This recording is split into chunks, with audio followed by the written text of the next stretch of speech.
Everything's working on Twitch. Okay. Like, the stream is good.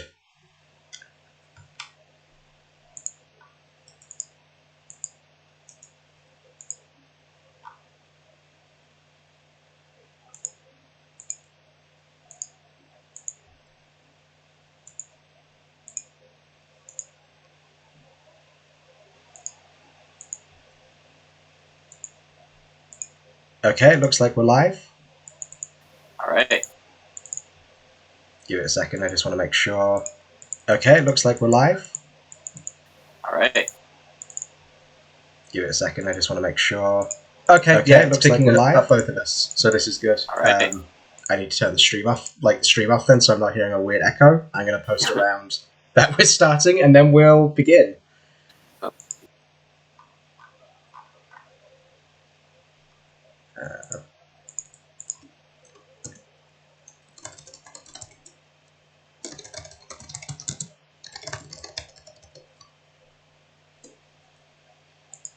No.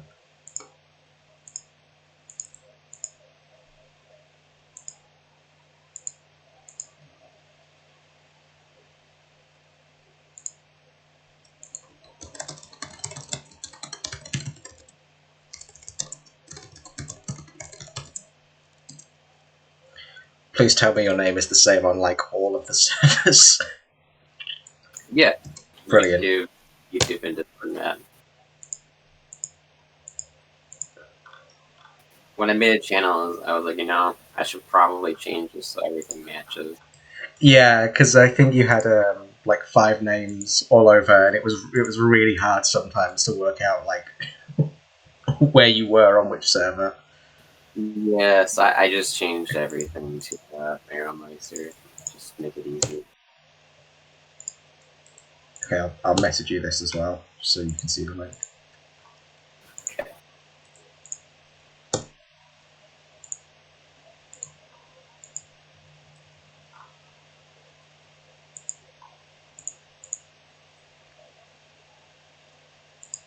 Okay, there we go. I take it we should begin then. Alright. Okay, so first episode of what will hopefully be several episodes on speculation to do with Total Warhammer 3. I think we'll just introduce ourselves first, give a brief overview, and then we're going to be going over our broad speculations of what we expect to see in terms of races and starting lords when the game comes out. So I'm Jay Phoenix. I'm with MarrowMesieter, or Griff. Hello. I think we have our background is we both have a background in tabletop. Yeah, I played a lot of 40k, primarily Witch Hunters and Black Templars, but I also really liked fantasy. Wow, Witch Hunters. Was that when they used to have the PDF like codex and you download it as paper? No, I have I have my sacred document somewhere around here, my 3rd edition Witch Hunters Codex. Oh wow, that's old school. We're still using the same models, actually, back from like 2000. They have not gotten any new models. That's impressive. I think I just had a notification, but I can't see it. So, what does Streamlabs say? Oh, thank you, Malverde. I don't know if the notification popped up, but I did see it. So thank you. Yeah, my background in tabletop is, I think, a lot less extensive than yours. I did play a lot of fantasy and 40k, primarily fantasy. I obviously had a Skaven army because they're the best. Wow. And then I didn't play it for quite a few years, and when Total Warhammer came out, I was like, oh yeah, I'll get back into it, and now I'm back into it again, which is great. One of the nice things is not painting like 200 clan rats and then just removing them in like big scoops at a time. Yeah, I know, right? That was one of the perks of being a Black Templar. It's like, I have 10 models to paint. Yeah, I remember when the Grey Knights came out, it was like there was 10 models and you removed one at a time and it was nice and easy. Whereas there was me with these big hordes just picking up like... it almost felt like I should have one of those like Vegas... poker chip like puller things and just pulling the Skaven off the table as they went down. So, I think the first thing we need to cover then is how long do we think we're going to wait for Total Warhammer 3? And I think if you asked us last year, we'd probably say the end of this year. But given the state of the world, I think it's going to be quite a while. Probably the end of next year would be my best guess. Yeah, I would think that. I'm thinking we'll probably see 1 to 2 more DLC cycles, especially once the corona kind of mellows out. Yeah, I definitely predict that we're going to be seeing a. It's going to take us a while before we see like a trailer for Total Warhammer 3, and before our speculations are confirmed and not. I would say also if you want to kind of track the progress of 3, keep an eye on Troy and what things they're pumping into it with new updates, because that's probably going to be their testing ground. Yeah, definitely agree with that. I don't think we'll see it go free, because I think they know it's going to make a lot of money, so I would be shocked if we see any free stuff. Yeah. I think the big prayer is they don't torpedo it, which they can do very easily by saying it's an Epic Store exclusive, and you have to buy everything all over again to get to be able to play with everything all on one. I think that would probably nuke it as thoroughly as they possibly could. Yeah, I think Sega will probably prevent that. I don't think they would, because Total War Warhammer is really the best franchise of the Total War series. I don't think they'd want to alienate all those people even for Epic bucks. I think Epic would have to pay a lot of money to get Total War, more money than they could possibly make back to get Total Warhammer 3 exclusivity. Because I think after Total Warhammer 3 comes out, it's going to be a very long DLC cycle until it finally comes to an end. It's going to be... I hope that the final DLC or thing for the series is quite big, and it doesn't just fizzle out with increasingly small Lord packs and unit packs until they say, yeah, we've done now. I definitely feel like Nagash has to be the final big DLC if you're going to do the Warhammer 3. I think, an End Times thing would be a cool way to end it, if they're going to end it at any point. Yeah, End Times the right way this time, we swear. End Times, but better. Yeah. I wouldn't say no to that. Yeah, but we swear we won't mess everything up this time. Please. We swear it will be good. We won't just forget random characters exist and you never find out what happens. Yeah, we won't just forget Skarsnik in his own book. Yeah, that would be fortunate. Yeah. So, on to speculation. I think we're in agreement with what races we'll see as our launch races. And they're the ones we're going to talk about today. So I think we're going to see Kislev, Ogres, Chaos Dwarves, and Chaos Demons. I think that's a pretty safe bet as to what we're going to see coming out the box. Kislev, I think, kind of has to be there because they have no real human empire-ish playing factions left. Because that was the High Elves' role in Total Warhammer 2. They were kind of the... if you don't know a lot about the game, High Elves, they kind of play like a traditional army does. In multiplayer, they obviously don't, but on campaign, they sort of solve that way. And I think Kislev will fulfill the same role. Plus, Games Workshop is pushing Kislev pretty hard in the Old World Revival, so I think it would be really unlikely that if they're spending all these resources to revive on tabletop, that you would not see them in the biggest game. Yeah, I definitely agree with that. I think Chaos and Ogres are the most certain because they were the last 2 army books, so they have the most to work with from there. Yeah, Ogres is surprisingly fleshed out. Yeah, Ogres is going to be... I think that is the most certain of all of them. Demons, I think they'll definitely be there, but what form they'll take is up to speculation, which we can discuss today. So, should we get into the different races then? So I think we'll go Kislev, Ogres, do you want to do Ogres, Kislev, Chaos Dwarves, then Demons, so we have alternates between them? We can do Kislev first, I'm fine with that. Okay, so Kislev I am fairly excited for. I think overall, and we're going to have a bit of a focus on multiplayer for this, is I think it's going to focus primarily on, it's going to be like Empire meets Norska sort of playstyle. Oh, we'll get to that, Malverde, don't worry. I can see that. I think it's going to have, it's going to be like Empire, where you actually do try and win the front line sometimes, because you'll have a lot of probably quite good, cost-effective Berserker-esque units that you can use to try and win it there, rather than Empire now, where the front line is just kind of there to provide time for everything else to do what it needs to do. Yeah, the state troops don't win any medals, but they get the job done. Unless they're Sigmar Sons, yes. Okay. Those will kill anything, or die trying. I think they're also going to have a pretty big focus on very heavy cav. So I think we're going to see Winter Sars and we're going to see Bear Cav, because Bear Cav's too cool to not have in the game. Oh yeah, really. There's no way you would not see like the Winged Lancers and the Boyars. Like that's such an important thing for them. Yeah, I think we're going to see some chariots in the form of sleighs, and I think they're going to do more with war wagons. Because Kislev was very war wagony. Oh man, more war wagons! I'm so excited.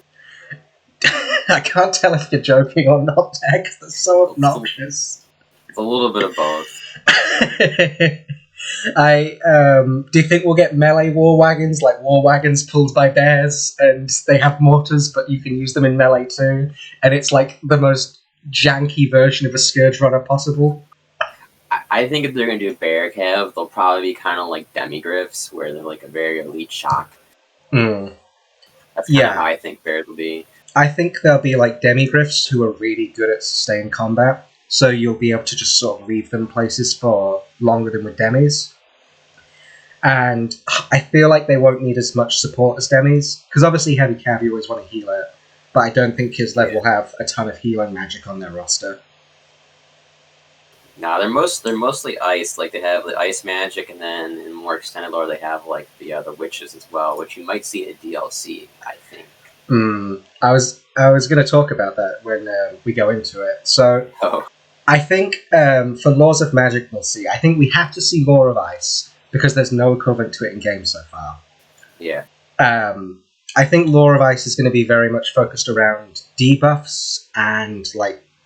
It'll be about control, so I saw a mod about them like building terrain or like making something impassable, and I think that would be a very cool idea, because Law of Ice in the lore and tabletop was always very sort of defensive. It's like, this is going to be how we defend ourselves, we're not going to use it to do much else apart from that. I completely agree with that, yeah.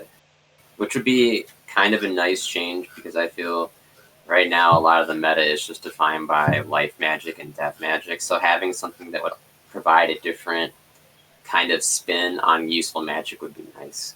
I'd really like it if they introduce an AoE slow that you can just leave there, and it's like a toggle. So maybe it costs Winds of Magic to turn it on, and you get this big sort of maybe cube or dome of snow, and it slows everything moving through it, and then you can just turn it off, like it has no duration on it. Maybe that would be OP in like big blob fights, or maybe it would only be on casters who you can like stop it with or something. But I think that would be a kind of cool idea. That, or I would like to see actual physical barriers, because I know in other Total War games you can put down like barricades and things like that. I think it would be cool to have Kislev like actually make physical walls to change the kind of landscape to give them better defensive positions or like block people. Yeah, definitely agreed with that. There was a mod where they like built a whole palace in the middle of it was like a physical palace, and things would ragdoll as they run into it. And I hope we see something kind of along those lines. So ice magic, I think, is definitely there. Now, the other one I was thinking about, and this might be a DLC thing, but I'd really like if we get something to do with the hags. Yeah, that's what I was thinking too. That's good. Like a lore of hags, I think would be really interesting. And maybe we'll get like the Baba Yaga as a DLC at some point. And it would be a magic based around... I imagine she'd be kind of like Marathi. Like, she doesn't want... It's about, like, breaking blobs, lots of debuffs, things like that. And then maybe some healing and stuff like that. Give me a second. I'll break out my old Warhammer RPG, which actually has a thing about the hags in it. Yeah, that's definitely where I was getting it from as well. See, the other thing I'm thinking of is, will Kislev have access to the other laws of magic? So will they have, like, fire, light, things like that? And I kind of hope they don't, to differentiate them from the Empire. Because in addition to maybe their infantry, their laws of magic could be very different. And that would be their big separation. what I would like to see for them is, since I think in lore they're kind of different, where they draw their magic from the land as opposed to the winds. I'd like to see them get some divine magic too, kind of like for their few gods. I forget their names, but you know what I mean. It'd be nice to see something like that. Yeah. Oh, hi, Lux. It's nice to see you here. Wow, 7 people. That's pretty good so far. Yeah, I hope they get a variation of warrior priests, and maybe when we do like future DLCs for existing races, we can talk about other warrior priests for Empire. But I'd like to see them get some kind of some equivalent to that, but that works very differently. That's not just direct buffs. Maybe that's what hags will be. They'll be like a hero that you take, and they don't do traditional magic. They have these kinds of weird buffs that they're throwing up around you. Yeah, that could be nice. I think in general this game needs a better selection of heroes. We get a lot of legendary lords, but we don't have a lot of legendary heroes or special heroes, so I think that would be good. Definitely, I agree with that. So, on to the legendary lords. So, I think we both think there's going to be 2 legendary lords for each race. Chaos is a bit different in this regard, but we'll get to them later because they're always weird. Yeah. I think Creative Assembly really likes to do it there is a primary combat lord and there is a primary caster lord. And in Total Warhammer 2, everyone sort of kept to that. Like, Malekith, even though he's a caster, he was the Dark Elf combat lord. Marathi was the caster. Tyrion and Teclis, obviously. Queek and Skrulk, and then Krokgar and Mazdamundi. So there was always like one's the caster, one's the combat guy. And I think for the combat guy, we're going to see Boris Ursus. Yes. And I think he is going to... I get it's kind of bad to discuss the meta already. I don't think he's going to see as much use as the next lord we're going to talk about. I think he's going to be a horse lord, but instead of a horse, he'll have a bear. But maybe if that bear has a lot of mass and can just, like, plow through everything, maybe then he'll be good. Because in lore, he didn't... I hope they don't give him a bunch of silly abilities, like, oh, he slows things from miles away and he's just a caster and everything but name. Like, he's doing caster-like things just without winds of magic. In lore, he was very much, I'm going to run in and I have my bear, and hopefully by the end of that, I'll have killed everything there. That's a very Vampire Count way of playing. Yeah. I think he's going to have... Hopefully he has AA move. Hopefully he's going to have a couple of bigger buffs. Sort of like maybe Karl Franz-esque buffs to him. So that he's like buffing things up as he's going in, and he gets those like one-time like big burst of power. That'd be very nice. I could also definitely see him being kind of like a Bear Boris, where he has a lot of like strong support AoEs, where he just goes in, he causes terror, and he just kind of smashes you up and doesn't take a lot of damage in that way. That would also be very cool, yes. I don't think there's a ton to say about him, just because he was always just sort of there for melee. I think he's probably the image that the stream is looking at, the guy on the bear with the sword looking kind of angry, with big mustache. I really want to put him in with a unit of bear cav and just roll over everything for a while. I think that would be very fun. I think then the second lord, and probably the faction leader, because she is the faction leader in lore, will be Tsarina Katerina, and she's going to be a lot more exciting, I think. Yeah, cause I feel like in general people tend to gravitate towards the caster lords in general just because they're way more fun to play. They're also just sort of more cost efficient, because a lot of caster lords are okay in melee, and you can buy monsters, you can buy heroes, you can get so much that's good in melee, whereas the caster lords help you save money on the lord choice. Because if you think about it with Karl, like he doesn't cost what you think he costs, because you also do have to buy a healer for him. Or if you take Tyrion, you have to buy a mage with him. Whereas if you take like a Lariel, well, you don't necessarily need to take other stuff with her. You generally do, but you don't have to. I'm a little bit worried though that she's going to be another ITP or a lord, but I guess we'll see what happens here. I think she's going to have a really silly looking slay, and she's going to have Lore of Ice, maybe like mixed in with another Lore of Magic, because sometimes they like doing that. Maybe Lore of I'm trying to think what lore she would have, but she is kind of the embodiment of ice magic, so it might actually be a bit weird to give her something different. Yeah, I think she'll just be like the definitive ice caster. Yeah. It won't be like Lizardmen where generic Slon are actually really good. I think she'll just be like the ice caster with a good legendary item. Yeah, I think she's going to be a chariot lord with a sleigh that's going to be pulled by maybe bears or maybe horses, and it's going to be very, very. It's going to have a lot of mass. I think there was a Kislev mod where they put her in the sleigh. It's going to look very cool on ice maps, very strange on desert maps. Yeah. And I think I read Legion. I think she's going to have like a lot of like buffs for things near her. Like she'll be another sort of. She'll be like Caster Franz in a chariot, which probably is describing something else. But that's my prediction for her. Yeah, it would be interesting though, because I know on tabletop she didn't have a lot of attacks, but her main attack ignored armor and had killing blow. So she didn't hit very often. When she did, be like, plinked you, oh, you're dead. Yeah, I just want to apologize to chat now that for some reason I thought it was working, but the stream chat box isn't working. I'll fix it for next time, but I can see you all. I think in the next couple of weeks we'll go into like more detail. Like when we do the Kislev week, we'll go into like what their faction trait will be, what the individual units might do, things like that. But for Kislev, that's really all I think I have. They'll probably be quite simple. It will be Empire meets Norska, very good front line, a lot of buffs and debuffs, and probably with a pretty good lord choice in Katarina at first. Yeah, that sounds right to me. Alright, so let's see. So it's Ogre Boy time then.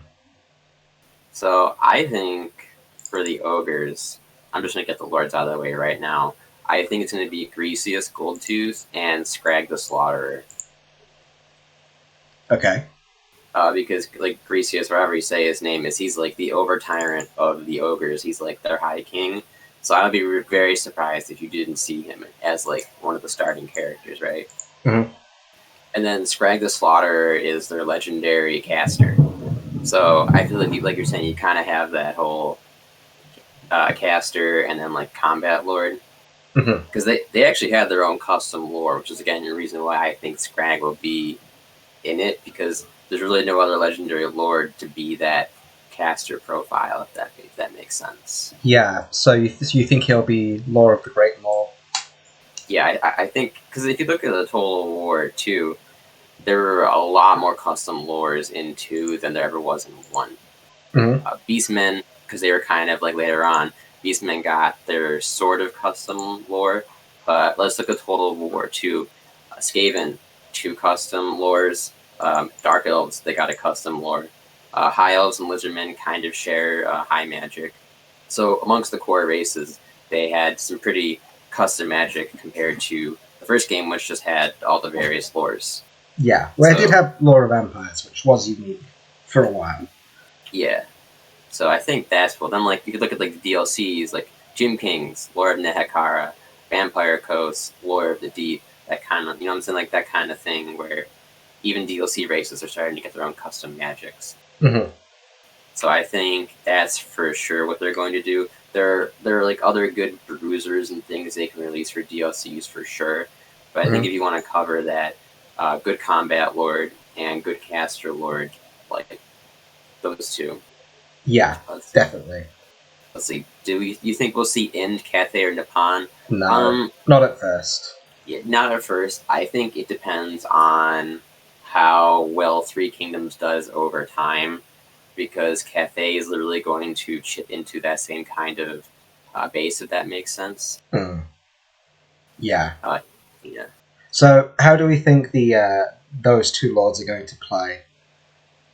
So, I think Greasius is going to be, or Grease, I don't know how you say his name, but it's Greasy. I'm just going to call him Greasy. His big thing was he had some targeted like debuffs on tabletop. He made his ogres like more effective in like combat resolving. So, and then like he hit really hard in combat. So yes. I feel like he's gonna kind of exemplify the ogre playstyle, which is big tanky, potent. They're slow, but they're gonna come whack you. Yeah. Didn't he have an ability on tabletop where he'd throw money at you, and even zombies would have to go and try and pick up the gold? Yeah, he could give them like stupidity. I am so worried they're gonna just be like, oh well, he also has rampage. Like he can also rampage you now, and you have to come and fight him. It's like, oh great. It's actually reverse rampage. He just charms units and they can't fight your units. That would be fun. Or maybe it'll be translated into some kind of snare or something. Because I think he's going to be very, very slow. Oh yeah, he's super slow. He's carried by a crown of like a throne of Noblars that carry him around. Do you think he's going to have, wasn't it the Sky Titan Scepter? And it's going to be a kind of Carl affair where once he pops all his stuff, he can one-shot most things. Like, he can duel most things really effectively, but like getting him there will be the big task. But your reward for getting him to combat will be like probably the most damage in the game. I wouldn't be surprised if he was kind of like a big chonky ogre Thorgrim. That would like be that. Cool. Yeah, I wouldn't be surprised because like if you think about like tabletop design wise, they're very similar. They're both like on a throne. They hit really hard, and they're kind of born aloft, but they're sort of slow. So I think that might be kind of what you think. That would be cool. He would be a lot more tanky though, because in general, ogres had a lot higher toughness than Dawi even, which is impressive. But they had like I think 6 toughness in 8th edition. Yeah. Just to give that like the standard state troops had 3 toughness, so they're like twice as tough as a state troop, just in terms of trying to win them for people who didn't play tabletop. Yeah, definitely. And then Scrag the Slaughterer. Do you think he's going to be sort of a mage who's good at combat? Because that's what I remember him being. Yeah, I think he's potentially the more interesting of the two. Because this big thing on tabletop was that the more kills he got, the more buffs he got for himself and his forgers. So I think you might see like a mini murderous mastery just on him. Like the more things he kills, the more powerful he gets. Kind of like a Crone Hellebron that's good. Yeah. Or you like how Norska gets enraged. Yeah, so I think something like that would be really fun. It would be... sorry, go on. Because a lot of mages, I feel like, outside of vampires, don't really encourage being in melee. So having more melee-focused mages might actually really be fun. It would be cool... it would be cool if the more time he spent in melee, that's how he gets bigger Winds of Magic regeneration, because he's getting like more parts to do his Winds of Magic with. So if Law of the Great Moors, like passive or whatever, was if you're in melee, it greatly boosts like your Winds of Magic regen. So it's really encouraging you to be there all the time and casting. Yeah, kind of like how Manny is. That'd be good. Yeah, like that'd be very cool. Lux is asking, are Nobblers stronger than Skaven slaves? Let's see. Do you have your Skaven Codex? I do not have my Skaven. All my army books are in an attic somewhere, sadly. I do not think... No, in terms of gameplay, like, Nobblers, they probably draw with Bretonnian peasants. Let's see, I'm going to look at my Skaven Codex here. I'm actually going to compare these, so let's take a look here. While you talk a minute, I'm actually going to look this up. I'm curious. So, Lux, if you're interested, on tabletop there were actually 2 kinds of Nobblers, and there was like a hunter version, who I think would beat Skaven slaves. And there was normal Nobblers, who I'm gonna say would probably lose to Skaven slaves, from what I remember. I didn't see a whole lot of ogre armies. In terms of the gameplay style for ogres, I think the big worry people are... worry people are having is just how their mass is going to be treated, how their speed is going to be treated. And I think we're going to see lots of Nobblers. We'll probably get more variations of them, because just to sort of help the Ogre Kingdoms along. So I think Nobblers are technically better than Skaven slaves. Oh, no. Because they cost half a point more, but more importantly, they have 5 leadership instead of 2. Oh, brave Nobblers. That's actually okay-ish leadership for what they are. Yeah, they have less initiative, but they won't break as easily as Skaven slaves, which is pretty funny. Yeah. So I think Ogre Kingdoms, I was having a think about this a while ago, I think their big thing needs to be they need to be the best infantry on the charge, like almost like Cav in terms of how strong their charge is. Yeah, that'd be good. I feel like they might function kind of like Wizardmen a little bit when you think about like roster design, where they have like their skinkos, but instead of skinks, they have like Noblars that kind of do like the skink things. Like they run around, they're annoying, they have like throwing weapons. Mm-hmm. And then like you have like your big chonky boys, the ogres, who are kind of like your Saurus and your Croxicors. I really hope we don't see Noblar skirmishes being good, because I really don't want a Ogre Kite Army playstyle to ever be a thing in any matchup. So, well, to terrify you further, I'm looking here. Noblars actually have more ballistic skill than Skaven slaves, so consider that. Oh no. Yeah, oh no indeed. Is this where we're going to see the Ogre Forest box with a bunch of Noblar skirmishers just running around? Yes. Oh dear, that's terrifying. I don't know. Okay, do we have... Oh, sorry. And then obviously you're going to have like the lead belchers, which I think are going to be kind of like a hand cannon from Vampire Coast, but actually good. Those need to be like... I feel like they're going to be most like the Stalkers from the Tomb Kings, but they need to just chunk things down really quickly. Yeah, that'd be good. They just be big, chonky. You don't particularly want to get in melee with them because even though they're in their range, they're still ogres and they'll just hit you with it. Yeah. Okay, do we want to do Chaos Dwarfs next? I think it's your turn to go. Do Chaos Demons. Okay, I can do Chaos Demons now, but I think there's going to be a lot to talk about. So I kind of leave it to the end. Yeah.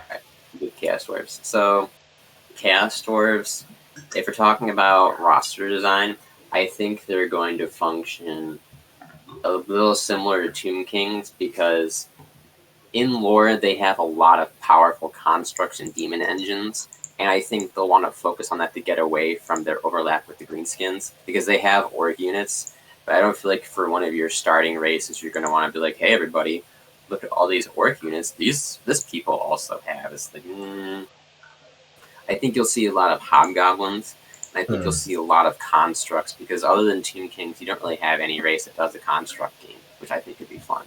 Mm-hmm. So, like, that's then, like, obviously you'll have, like, your box standard, like, dwarf infantry, like, guns. They have, like, missile launchers and their doom cannons and everything. So I feel like you'll see... It'll be kind of like a dwarf army, except a heavy focus on, I guess, the skinks of Chaos Dwarfs. Yeah. Yeah.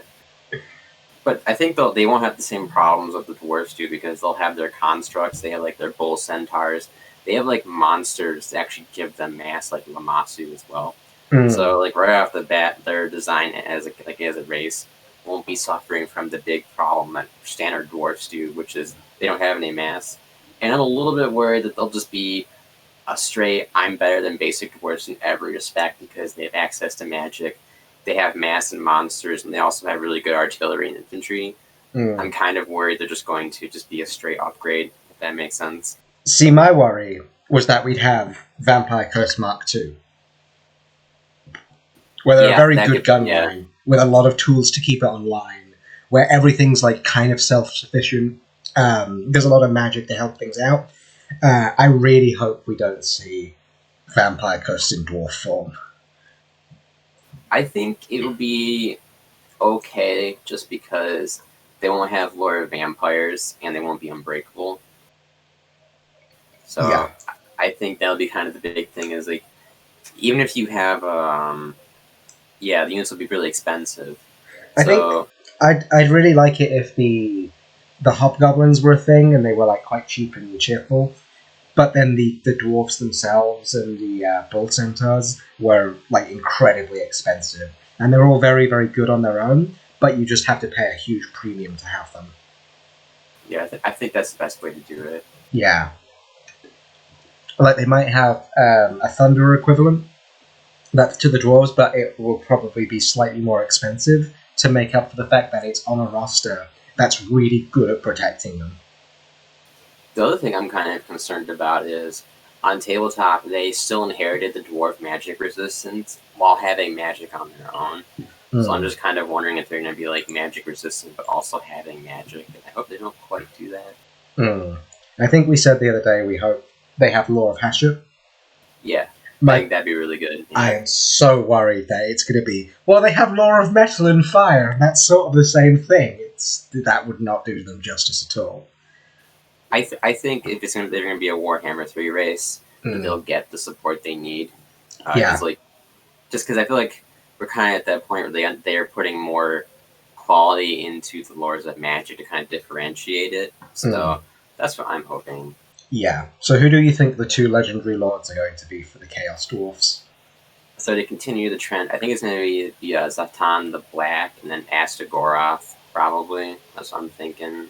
Or Astrogoth, however you say his name, the High Priest of Hesed. Yeah. They could technically do Goroth the Cruel. I think he's like the most powerful of all the Chaos Dwarf sorcerers, but he also didn't have a model really. There is also a Hobgoblin Lord, but I don't think he'll be a starting character. Yeah, I think that's definitely DLC territory. Yeah, so you have Zatan. He is like the big boy general guy. That's like his thing. He'll actually be kind of pretty cool as a dwarf lord because he has multiple mount choices. So I think that'll like actually be fun and kind of unique for a dwarf character. They actually have different mounts because right now the only mount as a dwarf you have is the Anvil of Doom, but he can ride a Lamassu or a Taurus, or he can go on foot. So having some actual variety as like a dwarf character, I think would be really nice. I think we're all scared of Grombrindle with a manticore mount, essentially. Yeah, that could be pretty nasty. Yeah. That would be quite terrifying. It's like you can try and fight him in the air, but he has so many guns beneath him that it's going to be difficult. Yeah, right. Then you have Astrogoth. He's like, I feel like he's kind of the definitive Chaos Dawi sorcerer. Like when you think of, I think of Chaos Sorcerer, I think kind of him. He's the one that has the mech body. Because if anybody doesn't know, Chaos Dwarves generally don't mutate when they use their magic. Their big thing is they turn to stone slowly from their magic. That's like the curse of Chaos on dwarves, is that you're really powerful for a long time, but like once you start getting old, you just turn into a living statue, and you're just stuck like that for all of eternity.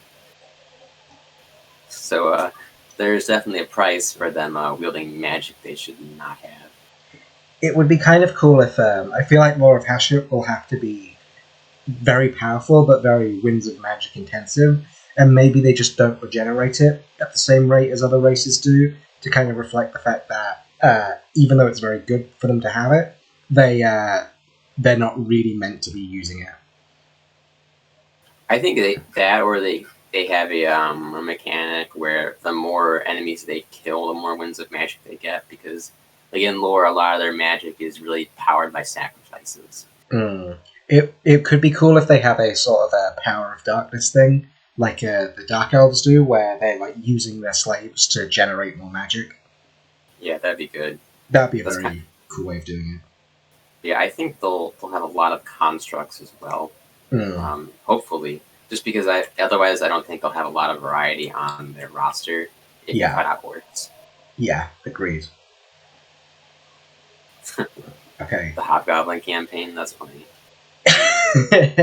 It'll be like the Skarsnik campaign where you have to like take over the Chaos Dwarves and then you can recruit them.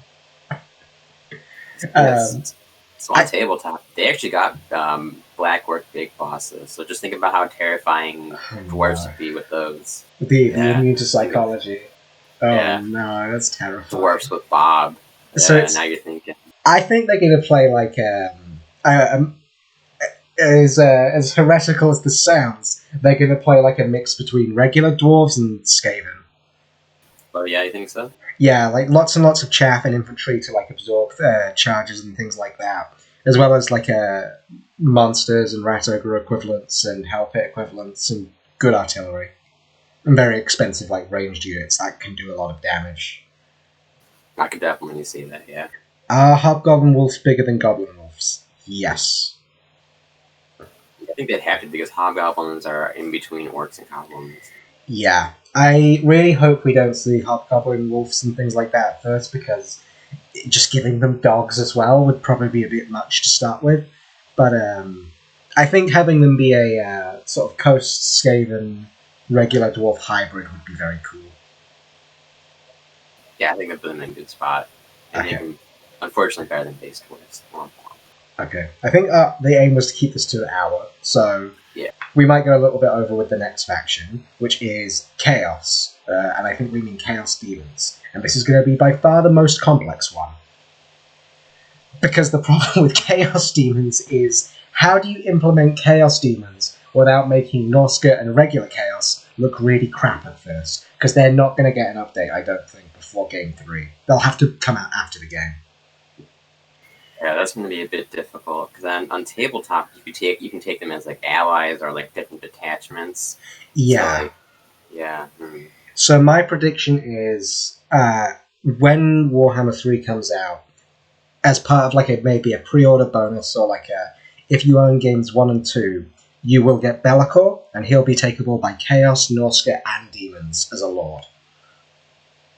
And I think Be'lakor does need to be a cross faction lord, because of just sort of who he is and what he does, and the fact that on tabletop I think both Chaos Demons and Chaos Warriors could take him. Yeah, I think it would be good if you had kind of like your tier 1, tier 2, and like tier 3, and then the generic chaos factions can all have like the tier 1s. That makes sense. Like very basic demons that Yeah. they pay more for, to make up for the fact that they're not designed for their roster. Yeah, so that would be good. And then I think you definitely need to have your sub factions, even the sub factions of like Warriors of Chaos that are like the Khorne faction, and then they can get their access to like more powerful Khorne through dedication. And you have, because the thing is, Chaos Undivided really is not a thing in current Warhammer, which is a little bit worrying to me. Because like they've very slowly like removed Chaos Undivided. It's not even just not really even something you can pick anymore. Right now, only Abaddon really has it in 40k, and only Be'lakor is the only undivided prince anymore. So I feel like that's kind of the problem. Archaean's like relation to Chaos Undivided changed quite a bit, I feel, from normal Chaos, because there's kind of two kinds of Chaos Undivided, isn't there? There's people who just worship all 4 Chaos Gods because they think it's good for them, or they think it's going to be useful but they don't like it, and that's like where Archaeon and Abaddon were at. Like, they worked with Chaos, they definitely accepted gifts from the Chaos Gods, but at the same time, they always wanted to keep them at like an arm's length, right? Mm-hmm. And then there's the other version of it, which I guess from 40k would be like Erebus, who is Chaos Undivided because he just likes all of Chaos. He actually doesn't really care about the individual Chaos Gods. Yeah, he's more like in like the Lorgar kind of outfit. Yeah, Lorgar was definitely a like he wholeheartedly believed in just chaos as a concept more than worshipping individual gods. Yeah, which has kind of fallen really out of favor in modern 40k, which I find weird, but we're not talking about 40k. Yeah, so I think Be'lakor needs to be at launch and just be put into all 3 rosters, just so that the other 2 Chaos factions have something. And then I think Malverde asked earlier, are they going to have Chaos Demons as one faction, or is each god going to have a like specific faction? And I think they're going to have to just have Chaos Demons be one faction. Maybe sub-factions will be more important to them than other races, like they probably should be. But I don't think any of the gods has a big enough roster to make their own faction and not just have it be super one-dimensional.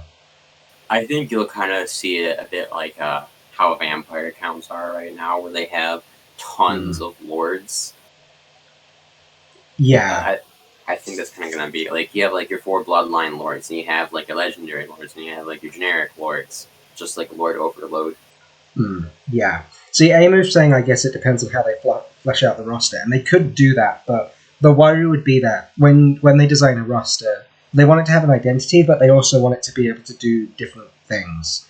So, if we take Lizardmen as a good example, they're a very monster-heavy faction that can also do Kite, which can also, kind of in a janky way, do a Rush.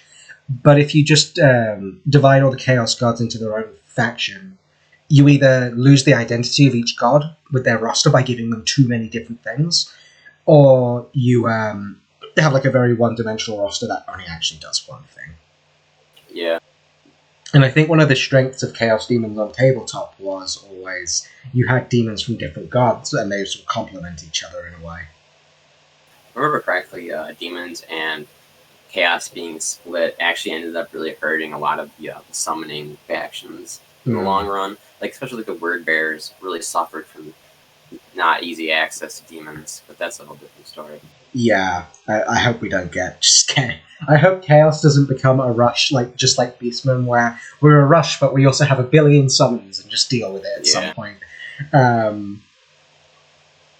So I think at launch we're going to see 2 Chaos Guards. My prediction is Khorne and Tzeentch, and I have good reason to think this.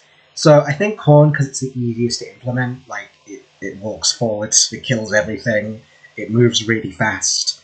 Like, Flesh Hounds are like an armored white lion, like the little animal version. Corn Hounds are like dogs.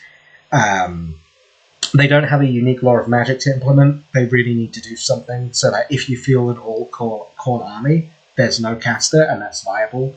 So maybe some kind of like warrior priest-esque bound ability thing would be nice. See, I actually kind of disagree. I think that it's going to be Nurgle and Khorne instead of Tzeentch, even though I like Tzeentch way more than Nurgle. So my argument for why it would be Tzeentch, and this is big think time, is they don't actually have to make a Changer of Ways model. They already have 2, and they just have to change them a bit in order to put that back in. And if they made Law of Tzeentch, they could just retroactively apply it to Sartorial. That is a good point. So Sorry, continue. So I just think Tzeentch is probably the easiest one for them to do, considering they've already done a big part of it. Like, they have the Greater Demon already. All they have to do is take Sartorial, make him look a bit different, put 2 heads on him, and you have Kairos Fate Weaver. Let's see, so the reason why I think it's going to be Khorne and Nurgle is because I feel like Game 3 is probably going to have a lot more involvement for Games Workshop at this point, given they're trying to bring back the old tabletop, and it's their most popular game franchise, like by far. It's just not even a contest. Like, what else is there to really compete? You kind of have Vermintide, and then the reskin for 40K they're making, but there's nothing that really comes close to it in terms of popularity and like money, right? So I think there's going to be some more involvement. And then if you look at Games Workshop right now, Nurgle probably gets the most support of all the Chaos Gods. Yeah. And then you have Khorne. Thousand Suns definitely gets some support in 40K. But in general, if you look at like Codexes, you have Death Guard. They get a ton of love. Like in 40K, they get like they're usually like the big boys that come out when a edition begins. And they kind of get forgotten. But that's just like the nature of the 40K. But anyways, look at Vermintide, especially. You have Nurgle and Khorne. And I feel like Nurgle and Khorne generally are like your safest bet for introduction into a game with mass appeal. And that's why you never see Slaanesh, because they just want to like pretend Slaanesh does not exist at this point. Yeah, I think we're both agreed that Slaanesh is going to be a DLC. It's like we're going to have to wait a while for anything Slaaneshi to show up. I think it would be kind of funny if they just leave Sigvald forever. They never update him. They never change him. They just nerf him at some point just to kind of hammer the point home of like, we're never doing anything with this guy ever again. What's funny though is like, as far as like Slaaneshi characters go, Sigvald is probably the best one in Warhammer. Yeah. It's like he just hands down, he is like the best. Yeah, right. Game move. But, I think you might see the mask, because the mask is pretty tame. I think you might see them at some point. I'm worried about the mask. Well, we'll get onto it on the Demons Week, but I am worried the mask is just going to be, here's a billion slows and rampages and nets, and you can't do anything about it. It's like, great. So, I like A-Move's idea here, though, with the Chaos Undivided. I kind of wish that that's how sub-factions in general worked. Like, if you picked Belgar, you could take the Ghost Dwarfs without letting people know you're bringing the Ghost Dwarfs. Yeah. Or, like, the Vampire Coast. If you take Celastria, you can bring your damn Paladins without people knowing. Yeah. So I think Chaos Demons are going to play, like, Vampire Count Rush sort of thing. I think the precedent they've set with demons is they're unbreakable. They're basically undead that don't crumble. Crumbling doesn't do anything anyway, so, like, undead. Sartorial is a worrying precedent if every single Chaos Demon is like that. I hope that they tie in your Winds of Magic usage to some kind, like, the overall army ability. So the more Winds of Magic you use, like, the weaker your units get. So there's a reason to, like, sit on your spells for a long time, or not just cast all your OP magic immediately. Yeah, that would be good. Because that also was... Oh, sorry. Let's say I could also see them doing something a bit like, because like in the lore, like the more the demons kill, like the more fear they spread, the powerful they get. So I could see a thing where, like, if they break units with terror or fear, they get more powerful. That would be kind of cool. So I think, from what I remember on Tabletop, there was a link with Winds of Magic. I can't remember what it was, but it was something to do with their ward save was connected to Winds of Magic, and I hope we see some kind of translation of that. It's it was whenever you rolled for Winds of Magic, you had to like roll on their like a chaos chart to see what happened. And like that, I think that affected your army is what it did. Yeah, and I guess going on my my idea of Khorne and Tzeentch, we will see Skarbrand as the original, like the main leader of Chaos at the time. Be'lakor has to be his own thing because he's too complex at this point to just say, oh, he's a Chaos Demon who leads Chaos Demons. Skarbrand is just going to be the biggest, hittiest thing in the game. Very, very simple. He doesn't fly. He has a ton of mass. He just walks forward and wrecks things. As Skarbrand should. Yeah, I mean, I really hope they... It's one of those things where you hope he's complex enough to like justify being a Game 3 Lord, but at the same time, he's not a very complex thing. He is literally just, I'm very angry. I'm going to hit everything with my big, massive axe. Yeah, he just loves smashing. He needs to have some kind of benefit to not being able to fly, because that was his big thing. He was I can't remember what they're called, the Khorne-rated demon. Bloodthirster. Bloodletter, I think it was. It's Bloodthirster. Bloodletters are the yeah, he's a Bloodthirster, I think that's what it is. I mean, every Khorne thing is blood something or other, isn't it? I would never admit to knowing heretical knowledge like this. Yeah, so in the lore and the tabletop, his big thing was Khorne didn't like him and wrecked his wings at some point. So he's the one Bloodletter who can't fly, and that needs to somehow make up for it with maybe some kind of like cool save or just being very strong or anything like that. I could actually see him being a DLC Lord in the Tzeentch pack because Tzeentch is the one that convinced him to go against Khorne. That would be cool. I just can't imagine who else the Khorne Lord will be, other than Valkia. I mean, I like Valkia more, honestly. I hope she is like a core Lord. I think Valkia is going to end up on the Norse roster. Because she was in the Chaos Warriors roster. Yeah, that's true. It's going to be... Yeah, it gets kind of complicated with that, it's true. So, my view on Game 3, because Chaos Warriors have so many lords, like they have a ridiculous number of lords, is they're just going to have to throw things onto the Norscan roster at some point, just for the sake of not having Chaos Warriors with a ridiculously inflated Lord roster, and Norsca sat there with, well, we have Wulfric and Throg and this other guy. Yeah, that's a good point. So I think throwing Valkyrie onto their roster would be fine. I can't see her being the demon leader, because she's a demon princess, basically. Yeah, Khorne's waifu. Yeah, Khorne's favourite waifu. Yes, that's what she is. Yeah, who Slanesh Demon was like, no, what if my waifu? And she killed him so hard. Khorne said, no, okay, my waifu. Yeah. It's basically Valkyrie's whole book summarised. And then I think the other lord we're going to see is... I was thinking if we do get Nurgle, it will be Kugath, and if we see Tzeentch, it will be Kairos. Kairos, because he's probably fairly easy to implement. You just make the lore of... Well... He's iconic, too.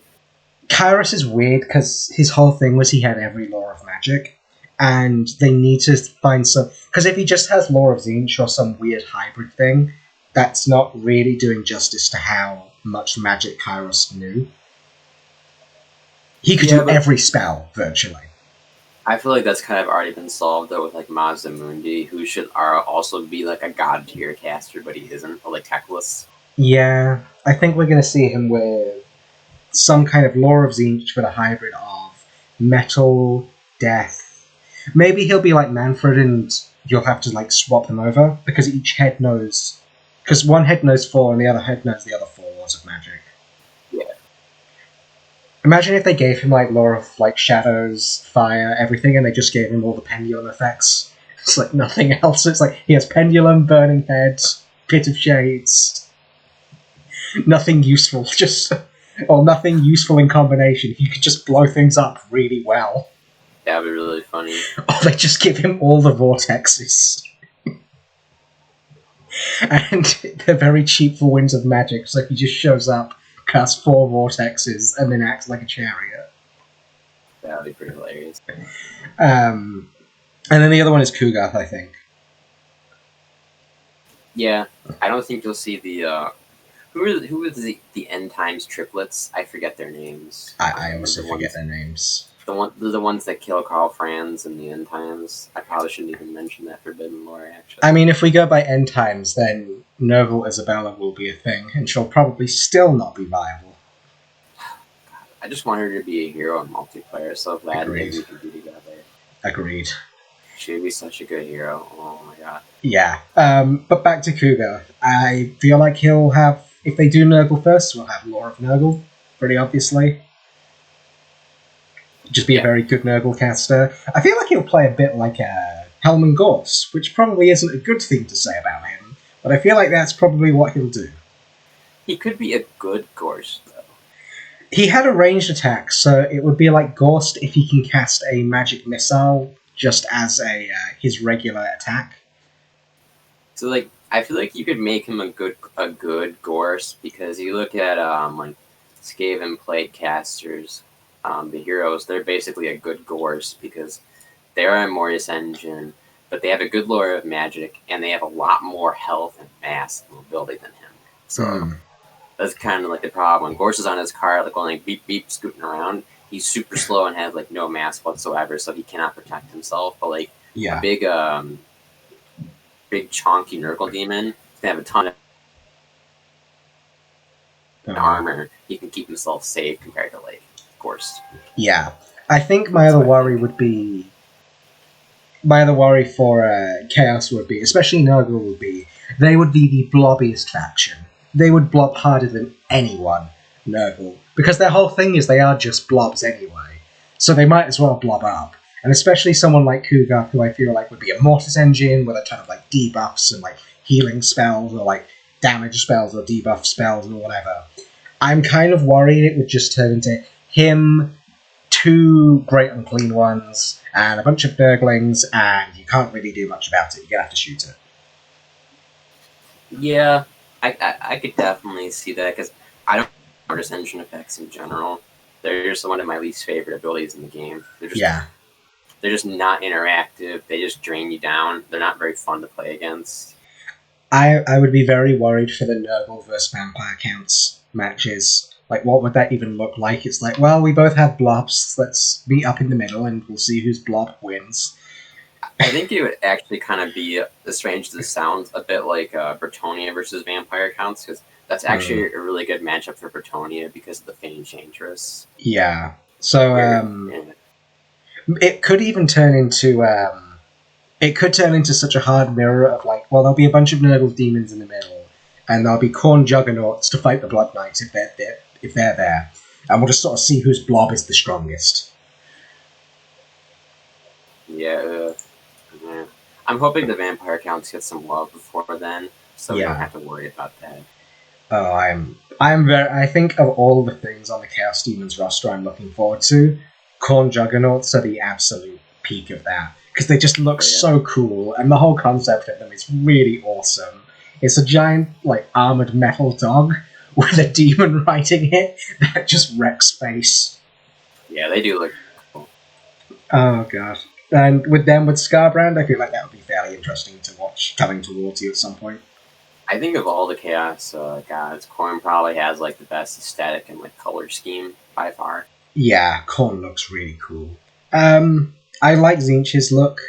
Nurgle's look I've never been a huge fan of because it's just grey and brown and sometimes yellow. And then Slaanesh looks fine too. Do we think Slaanesh is going to get Scourge Runners? I do. I hope not. I don't want anybody to have Scourge Runners. Scourge Runners with a ward save. Oh boy. Well, if anybody's going to get ward saves, it'll probably be Tzeentch, because that's kind of like his gimmick on tabletop, is like, yeah. Demons got. Well, all demons had a ward save on tabletop. I feel like demons are going to be... They have to have some kind of unique way for them to interact with things. Because I really don't want it to just be like, well, they're demons, but they're just like undeads in the way they play, and they crumble and disappear, and they're unbreakable, but not really, but kind of. And they heal. So I feel like, hopefully, demons are going to play like a mix between beastmen and vampire counts, is my big prediction. Yeah, I think that would be good. Because you have, like, the summoning, which is, like, kind of a really basic part of them, but you also have that, very powerful lords. You gotta have these lords be powerful, for sure. Expensive and powerful. As much as we dislike summoning, I feel like everyone kind of dislikes summoning.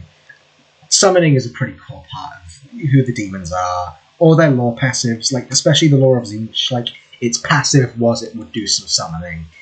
Tzeentch demons, when they're destroyed, they're like little pink horrors or blue horrors. I can't remember what the big one was, but they're like Matryoshka dolls. Like, you kill one and there's like a bunch more underneath. So it'd be kind of cool if they made them really interesting, like summoning units, or like they paid. Maybe if they make them pay a premium with their core roster, with the knowledge that there will be summons too. So even though you start off with less, you'll get more in time. That could be nice. Yeah, kind of like a where as they do damage or they fear things, they get like kind of like almost a Ushabti summon sort of deal. Yeah, I feel like sub-factions are going to need to be a big part of it. So before we head off, because we're getting over an hour, I feel like one of the things I really want for Chaos Demons is there should be like a core undivided one, where, say in multiplayer, you say, I'm going to pick Chaos Demons. And that can be anything. That can be any combination of the big four, right? Mm-hmm. But then there would be the ability to say, okay, well, I'm going to play Cornate Demons. And it means, for that subfaction, you can get access to all the other demons, but they're a lot more expensive. And maybe you just can't get access to Slaanesh Demons, say. So you have Khorne Demons, their normal price. You can take more expensive Nurgle and Tzeentch Demons. But you get some kind of really good passive related to Khorne for your whole army. If you're willing to say, like, I'm going to play Khorne, you kind of know what I'm going to do because my roster's built around this, but I get something really good in exchange for doing that. I would really enjoy there being an advantage to sub-factions, because right now there's kind of a meme. They get you like a cool looking color scheme, maybe like one or two unique units, but they very limit your choice and people know what to expect, which is a huge deal when building an army. The kind of sad thing about it is a lot of the time sub-factions feel like they're reserved for mind games more than actual, like, ones with unique units. Like, Clan Angrand is a pure mind game thing of, like, will I take the ghosts? It's like, you know I can take them, so you do have to bring magic damage, but I might just be doing this to make you take magic damage you don't really need. Especially if you're against someone with a very awkward roster for getting magic damage.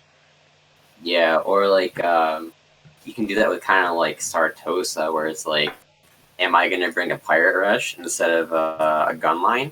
because normally you wouldn't expect Vampire Coast to bring anything fast, but like they fixed Tartosa, they just might strike Crabbo Rush Mew with like Free Company Militia. Yeah, it's the same with the Drowned too, where it's like, will I have the damn Paladins? Maybe. What makes me sad is I actually really like the damn Paladins as a unit. Yeah. But you really almost never have access to them, which is a shame because I think they're very fun.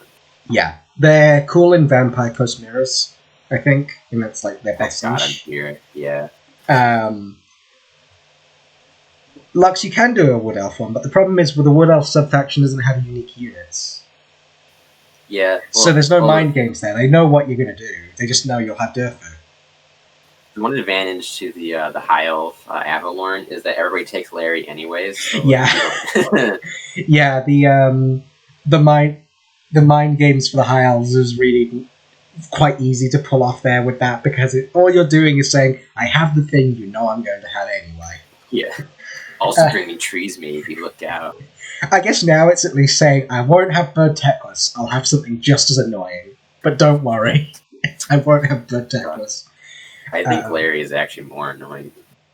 Yeah. Yeah, that's what we said. Dawi could do it, but they do it with their ghosts. And you try and get people to take magic damage, and you don't take the ghosts. And that's how you do the subfaction with Dawi. But we are getting off topic now onto Dawi, so I think this is probably a good place to call the first episode. Okay. Yeah, Zaki, that's what I was saying with demons. It would be very cool if you could take a Cornate subfaction and you got some kind of bonus for that. Oh, well, good first episode. I think we'll aim to do these, we'll work out like when a good schedule to do these is. They don't take too long to set up, just like a little bit of research. Hopefully next time I think we should probably just do Kislev, and we'll go through what we think the Kislev roster will be like and the individual units we expect. And that'd be quite cool, and then we'll find out how wrong we were when Game 3 comes out. Yeah, I'm so excited. We can look back and be like, man, that's all wrong. Yeah, or it's all right. We're basically the Teto Echo podcast. We just know everything that's going to happen before it does. Yeah. My uncle works at CA. Oh, nice. Easy. Yeah.